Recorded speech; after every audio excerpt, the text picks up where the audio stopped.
What about fat? That is a question that I am being asked over and over and over again. How much fat should I have?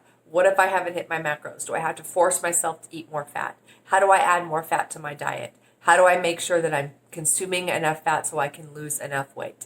I am Tisha with Keto Helpline, and today that's what we're talking about. We're talking about fat.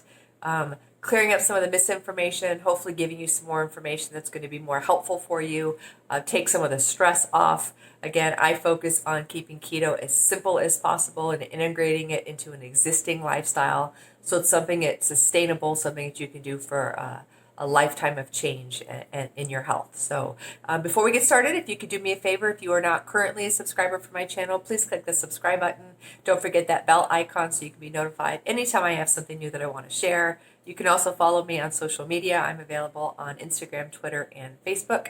We also have a private Facebook group for a little bit more one-on-one discussion and questions and answers. That's also called Keto Helpline. Please make sure you join us there. And we're going to go ahead and get started. So what about fat? So we've all been taught to fear fat. Since the 70s, 80s, we've been told fat is bad, fat is going to kill you, fat is going to poison you, stay away from any form of fat, especially saturated fats. And we have all learned over decades of time that that is absolutely not the case. And you do not need to be afraid of fat. Now, there are healthy fats as opposed to not healthy fats that we don't want to consume.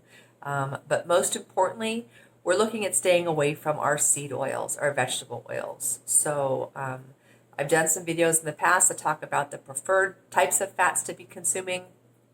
So you're having things like grass-fed butter and tallow, olive oil, avocado oil, coconut oil, MCT oils, avocados, olives, nuts, seeds. There's lots of healthy fats that we can consume on a regular basis that are going to give us energy and help us feel amazing and keep us full for longer.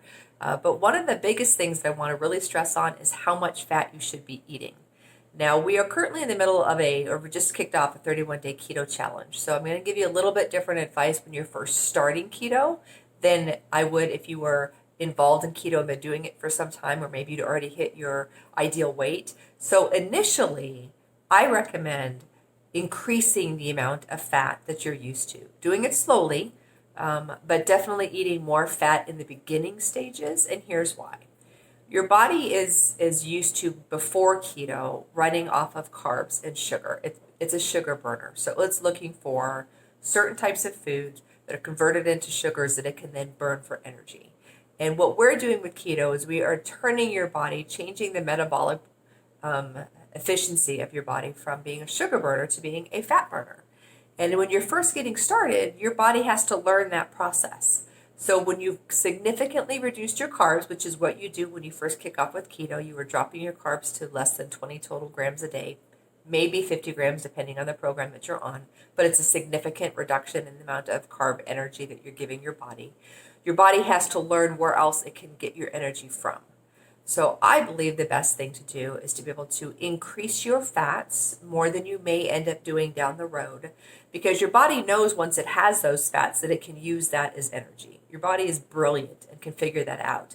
But if you're not giving it enough fat and you're also reducing your carbs, your energy level is going to plummet. You're going to end up suffering from the dreaded keto flu that everybody talks about. You're going to feel awful. You're going to have no energy. You're probably going to have bouts of insomnia. You're going to have brain fog. You're going to be irritable. And that's not because you're cutting carbs. It's because your body doesn't have a fuel source to burn for energy. So in the first week or two, especially, I always recommend you really increase those healthy fats. So again, you're giving your body that fuel. Now, once you start to become more and more keto adapted and your body understands that it can use the fat that you're giving it for fuel, this is when you start to make some changes and when you really start transitioning and using fat primarily to help you feel full and really not for any other piece. So if you happen to be a keto tracker and you're using an app and you try to track your macros and you want to know how much fat you're supposed to have, if you don't hit your fat for the day, don't panic. You don't need to force yourself to eat more fat in order to hit your numbers for the day. That's not how this works. But for those of you that are following my keto challenge, we're not doing tracking. We're not tracking macros. We're not stressing about calories. We're not doing any of that stuff. I put together the shopping list and the meal plan so you know what to be able to choose, and you can eat as much of those things as you possibly want to, again, until you're full. You eat when you're hungry, you don't when you're not. It's a pretty simple process. But when it comes to adding fats to your meal to help you stay full or to get full and to stay fuller longer, that's really what fat ends up being used to. And here's the main reason why you really want to pay attention to that. Your body cannot determine whether the fat in it is either coming from a dietary fat that you're consuming or a body fat that you already have that you want to get rid of. And most of us that start keto are looking to get rid of body fat. So if you are consuming so much dietary fat, and that's the fat that your body is using to burn for energy, it's never going to dig into your fat sources. And we all have plenty of fat sources from within our bodies to fuel us for very long periods of time, that we don't need to give our body fat for fuel. Now, once you've hit your ideal weight, once you've lost a significant amount of body fat, and you're doing a lot of activities, and you have that amazing energy, and you want to consume more fats because you need to give your body more fat because you don't have enough fat to burn, totally different situation. But in these beginning stages, first you're consuming more fat than you probably typically will because you want your body to understand no carbs, but don't worry, I've got fat, you can use this for energy instead. It starts producing ketones and using that fat as your fuel source. Then we want to kind of back off a little bit so that it starts looking for the fat that it needs, and that will be from your internal sources and burning that instead. And that's how you start to become a fat burner, where you're burning the fat within your body, and that's how you're losing fat. When we all talk about wanting to lose weight, there's water weight you can lose, there's muscle weight you can lose, there's fat weight you can lose, and really when it comes down to it, the weight you want to lose is fat. So that's why you want to be careful with how much fat you're eating. And adding fat to your meals is not complicated. People get really stressed out about, how do I add more fat? I need to add more fat.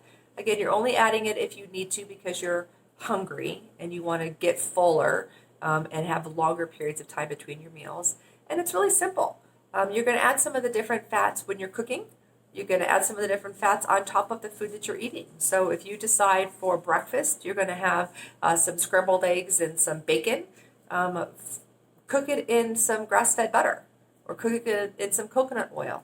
If you're going to sit down and have a salad and a chicken breast for lunch, use some olive oil or avocado oil on top of your salad. Maybe sprinkle some sunflower seeds or some nuts into your salad as well. It's going to give you some of your fats. So again, because you're not focusing on having to eat this many grams of fat. You're just doing it for flavor. You're doing it to help you stay full. It's some great add-ons, but it's not something you should be focusing on. So I just wanted to kind of get that out there because I know people get really nervous about how much fat am I supposed to be eating. Eat fat in the very beginning for the first at least 2 weeks. Add more of it than normal. I've sent it, specifically to that I've stated that you want to have 1 or 2 fats, especially for your very first meal of the day. Again, you're kind of giving your body that fat so that it knows I'm not eating carbs, but I can use fat for fuel. Let's do this. And then after about week 2 or so, you've kind of gotten through the opportunity of keto flu to hit you. You're going to feel a lot better. You're going to have a lot more of that energy, and your body's going to be used to burning fat. You can start to cut back a little bit on the fat, and your body will start using your internal sources of fat instead. So hopefully that answers your questions, gives you a little bit more direction. If you have any more questions, feel free to comment below. I'm happy to get back to you, or reach out to me via social media, and I will do my best to get back to you as quickly as possible. Again, I am Tisha with the Keto Helpline, and I can't wait to be back here again with all of you. Thank you so much for tuning in. I truly appreciate your support, and I'll look forward to talking to you next time. Take care. Bye-bye.